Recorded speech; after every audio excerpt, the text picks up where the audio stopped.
But no, we can. So we'll start with the three guys, and we'll get into Singleton and the other potential name. But with Klare, kind of talked about him. Top-ranked portal tight end in the country.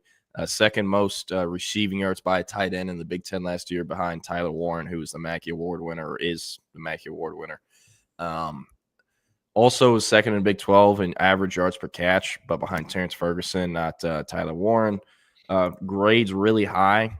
Really like the kid. Obviously, he's talented. He could probably get drafted in the late rounds this year, but, hey, when you're the top tight end in the portal, you can afford and have the opportunities to go to a top program in college football that is better development than what they have at Purdue, who won one game this season. So, we'll see where he ends up. I haven't seen any other schools really attached to him besides Louisville. He had a visit scheduled for Louisville that was canceled, so he can end up on the Texas visit.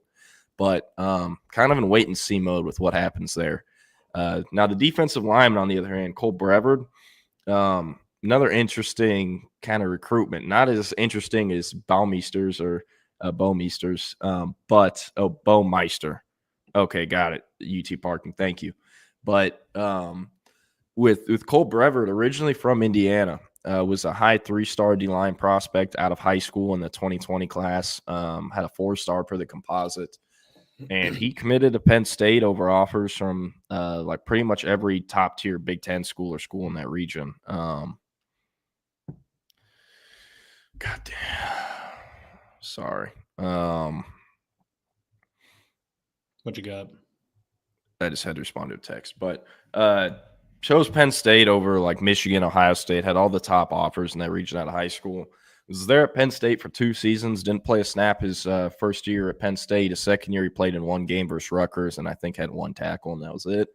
Entered the transfer portal after that second year, and ended up at Purdue.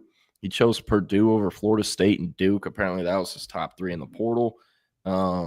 Appeared in every single game at Purdue his first year there in 2022, and then he started every single game over the last 2 seasons. Bauer Sharp is going to transfer to LSU. That's kind of hilarious from OU. Per Matt Zenitz, the GOAT. But yeah, so Cole Brevard, I'm not going to come on here and act like he's a potential crazy addition, because he's not. He would be a depth guy. Texas is going to sign at least 3, if not 4, defensive linemen out of the portal. And at least 1 or 2 of those guys, I'm under the assumption, will be starting quality. This guy, Cole Brevard, is not starting quality in the SEC. And I'm not trying to say this is a bad move what Texas is doing. They need depth because they have absolutely none of it right now. And yes, they have, guys who might not be able to make a ton of impact this upcoming season returning.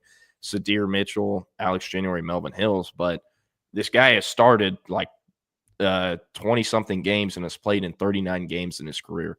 You can't teach that experience into someone. So, Tops will probably see maybe 10 to 15 snaps a game if he was to end up at Texas. But, he's closer to Sherrill Carter and Tia Savea than he is to Jermaine Lola and Bill Norton. I think that's a good way to describe Cole Brevard as a portal prospect. And then the last, Baumeister, we've already talked about him and kind of what Texas is adding there. Really great get. Feel for Kern. Again, not sure what's going to happen there, but really like to get a Baumeister. And I'm under the impression he's on scholarship. He was on scholarship at Michigan State and at Utah. So makes a lot of sense. By the way, Hank, just got to confirm Brad Spence is on campus if you want to run that story. Cool. Yeah, and I haven't for Brad Spence, I haven't heard any other schools besides Missouri. Missouri has a pretty interesting NIL offer, I'd say. I'm not sure what his market is, but that's the one school I've heard attached to him, or a number. Besides Texas, went and reached out to him within an hour of him entering the portal, got him on campus soon. And, he's a really good player. He started at Arkansas this season, has been at Arkansas since he signed in the 2023 class, and played pretty well versus Texas this year up in Fayetteville, number 22 for the Hogs. But, and yeah. And CB, I don't really have any thoughts about Will Stone posting a video of him kicking field goals. I know people are curious about, Texas adding a portal kicker. I think it's going to happen. Looking at the current kicker situation, I don't really see a way that they don't go after a kicker in the portal.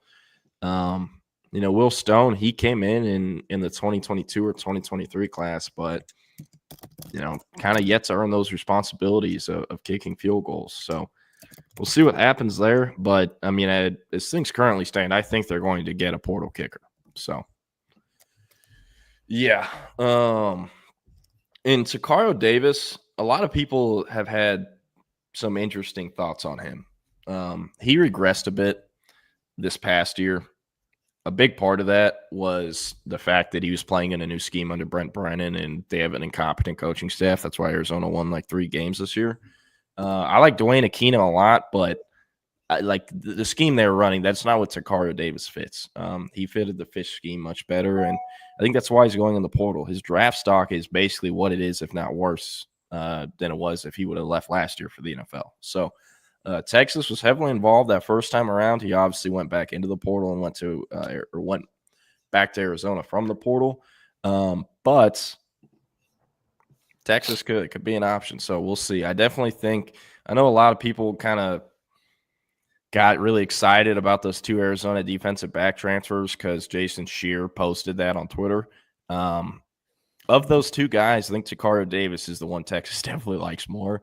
And, not quite ready to rule out and say that's not happening. And I'm not quite ready to rule it as saying it is happening. So we'll see what happens there. But if one of those 2 guys ends up at Texas, I think Tacario Davis is more likely for sure. But yeah, we checked, Jason made that tweet, and then, we checked in with our sources, and they're, kind of like a not so fast approach. I think there's interest, but, we'll see if they bring them in. It was weird last offseason when Davis was in the portal. He was still practicing. He went through spring practice with Arizona and was practicing with the ones, was just in the portal, obviously ended up just staying. But yeah, his PFF number went from he had a crazy good PFF number last year, was in the mid 80s. And then not he's in the 60s now. That's not horrible. It's just more average than it is elite. So, but yeah, still, really good talent. We'll see if anything develops there. Yeah. Another, Texas recruiting cornerbacks on national TV last night with Jahdae Barron. Yeah. The Thorpe. So I'm sure they'll have other big time guys be eyeing the Longhorns as well. Yeah. And Gabriel Ford, I see the vision, I guess, with Puna Ford. The thing is, Puna Ford is a fire hydrant at 5'10". Cole Brevard is 6'3", 6'2", and he also only has 1 year of eligibility left. So if he ends up at Texas, no pressure should be put on Kenny Baker to turn him into a remotely draftable prospect, because he currently isn't one right now, really. He's been in college 6 years and is transferring, or 5 years and is transferring for that last year. When that happens, 9 times out of 10, it's because they don't have NFL interest. So that's okay. You don't need, top tier NFL draft prospects to win football games at the college level. So, yeah. And Jake Bayless provides a great point. That was the main underlying thing for Tacario Davis, was that Arizona retained Dwayne Aquino. Dwayne Aquino was incredibly close to coming to Texas. He came down to Austin, visited campus. And I know this because at one of the juice practices, Michael Griffin was there. His son was working out. Dwayne Aquino called him and was like, "Hey, are you still living in Austin?" He's like, "Yeah, we're at Del Valle at this practice right now." And he was like, "Oh, well, I need to fly out later today. I'm pulling up." And Dwayne Aquino just pulled up and watched Michael Griffin and his son kind of work out and chopped it up with him.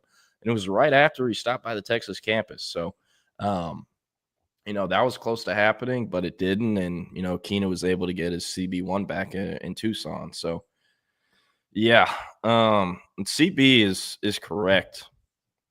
I thought that award show last night was kind of weak. Yeah, and it also started on the guide, it said starts at 8 Central Time, and it started at 7:56. They gave the Davey O'Brien out, and I was like, "Wait, am I late to this show?" But it was they were starting it. I was like, "What?" It was very weird. But yeah, I thought the same thing. And half of the awards are "All right, we're going to commercial," and then you come back from commercial, and it's Hank South has won the ABC award, and it's what? I know some of them they would announce the finalists, obviously the bigger ones, and some of them there was "This is the winner."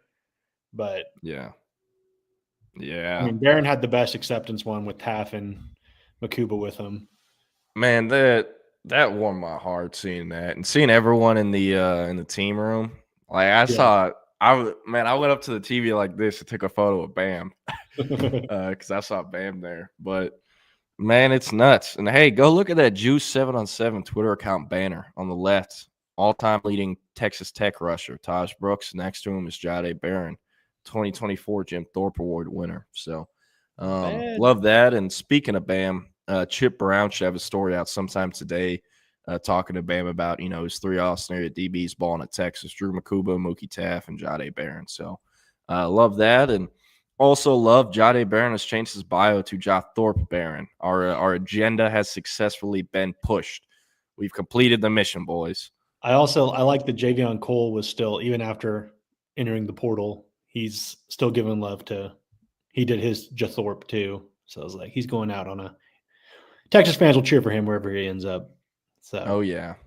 And hey, how about Sadir Mitchell coming back? That happened between yesterday's show and this show. I want to say great get for Texas, great add, but they didn't really add him because they never subtracted him. He never officially went in the portal.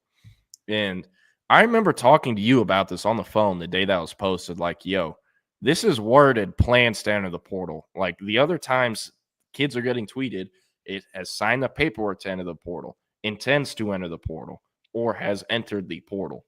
That one was a one-off that said plans to enter. So I'm like, yo, something's up here. And I wrote up the story like that afternoon about him coming back just to have in case. And I didn't think it would happen, but in the chance it did, we could have it ready. And we did. But going to be a big week for Texas in the portal. Had Brad Spence on campus. We talked about that, confirmed it with him. He's an Arkansas transfer. If you want to read more about him, go up to Horns 24/7, and Hank just posted on the site. But yeah, that time of the year for Texas, and it's starting to pick up more and more activity. It's nice. People are getting less restless about the portal on our site. But I remind y'all almost every show, there are still so many guys yet to go in the portal that are Texas level guys that Texas will have interest in. A few of those guys are playing in the playoffs, and a few of them are playing in regular bowl games. A big thing nowadays that I think is actually pretty cool because it's making bowl season more entertaining. A lot of NIL payments are structured where you don't get that last payment unless you play in the bowl game. So a lot of guys are doing that, or they're staying on through a certain date so they can get paid, in mid-December or whatnot. Like I've talked to kids that have told me that. There's also a few instances where players, they don't, have an amazing family situation or a family back home where they can go home and live somewhere. So they're kind of full-time permanently living on their campus in an apartment. Who pays for that apartment? The school they go to. A decent amount of guys will wait a few days to enter the portal because they won't really have a situation or a place to go. And their fear is that when they enter the portal, they'll get kicked out and all their stuff will get thrown out because that does happen. And it's hard.